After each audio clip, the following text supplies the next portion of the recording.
Hello friends, welcome back to life of lovely. ഇന്ന് എൻ്റെ voice മാത്രമേ ഉള്ളൂ, എന്നെ കാണിക്കുന്നില്ല. മെലിഞ്ഞു എന്ന് പറഞ്ഞിട്ട് എല്ലാവരും കംപ്ലൈൻറ്റ് പറയുന്നു. അത്രക്കും മെലിഞ്ഞിട്ടൊന്നുമില്ല, എന്നാലും ഫേസ് കുറച്ചൊരു ഇതായിട്ടുണ്ട്, ഡള്ളായിട്ടുണ്ട്. എന്നാലും കുഴപ്പമൊന്നുമില്ല. വീഡിയോ എടുക്കുന്നുണ്ട്, തകരാറാണ്. കൃഷിയെല്ലാം ഇങ്ങനെ സ്റ്റാർട്ടായിക്കൊണ്ടിരിക്കുന്നു. എൻ്റെത് ഇങ്ങനെ സ്റ്റാർട്ടായില്ല, കുറച്ച് പ്രോബ്ലം ഉണ്ട്, വെള്ളത്തിൻ്റെതൊക്കെ പ്രോബ്ലം ഉണ്ട്. ഇത് അനിയാട്ടൻ്റെയും അങ്ങനെ മറ്റുള്ളവരെയും ഒക്കെ കൃഷിയാണ്. അവരൊക്കെ സ്റ്റാർട്ട് ചെയ്തിട്ട് കുറച്ചായി, അതുകൊണ്ട് അവരുടെ ചീരയൊക്കെ വളർന്നു. ഇത് അനിയാട്ടൻ്റെതാണ്. അതിൻ്റെ ഇടയിൽ സൂര്യകാന്തി അതൊക്കെ ഉണ്ട്, പക്ഷേ സൂര്യകാന്തിക്കൊന്നും അധികം വളർച്ച ഉണ്ടായിട്ടില്ല, അതുകൊണ്ട് സൂര്യകാന്തി ഒന്നും അങ്ങനെ കാണുന്നില്ല. എന്നാലും നേരിട്ട് വന്നെങ്കിൽ കാണാൻ പറ്റും, അത്ര തന്നെ. പിന്നെ ഇത് തക്കാളിയാണ്, തക്കാളിയെല്ലാം ഉണ്ടായിക്കൊണ്ടിരിക്കുന്നുണ്ട്.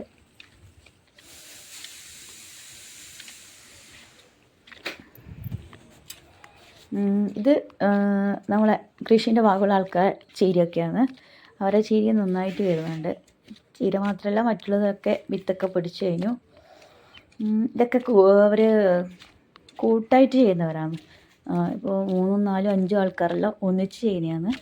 ഞാൻ മാത്രമേ ഒറ്റയ്ക്ക് ചെയ്യുന്നതുള്ളൂ, ബാക്കി എല്ലാവരും കൂട്ടായിട്ട് ചെയ്യുന്നവരാണ്.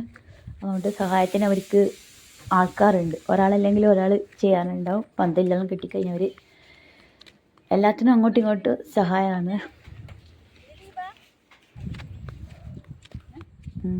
അവരെ ശരിയൊക്കെയാണിത്. അവരങ്ങത്തോളം അങ്ങ് ആ ഹോസ്പിറ്റൽ കാണുന്നവരെ അവർ കൃഷി ചെയ്യും.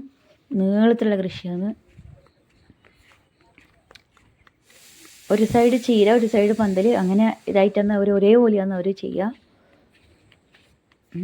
ഇവിടെ അച്ഛൻ്റെ വയലാണ്, അച്ഛൻ്റെ സ്വന്തം വയൽ.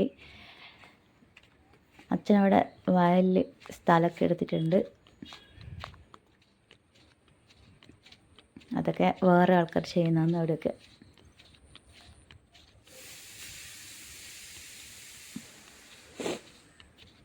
കുറേ കൂട്ടായിട്ട് ഫ്രണ്ട്സ് ചെയ്യുന്നവരുണ്ട്, കുടുംബമായിട്ട് ചെയ്യുന്നവരുണ്ട്, അങ്ങനെ ചെയ്യുന്നവരുണ്ട്.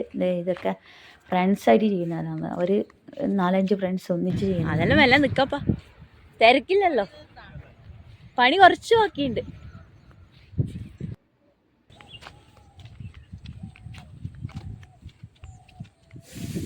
അതിൻ്റെ ഇടയിൽ ചെണ്ടുമല്ലിയൊക്കെ നട്ടുകൊണ്ട് പൂവുണ്ടായിട്ടുണ്ട് നന്നായിട്ട്. പക്ഷെ നീളത്തിൽ നട്ടുകൊണ്ട് അതിൻ്റെ ഭംഗി മനസ്സിലാകുന്നില്ല.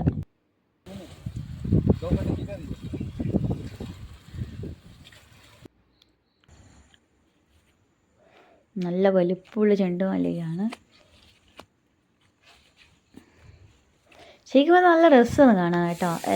ഇതൊക്കെ ഉണ്ടായിട്ട് കാണാൻ നേരിട്ട് ഇങ്ങനെ കാണാൻ തന്നെ ഒരു കണ്ണിനൊരു കുളിർമയായിട്ടാണ്.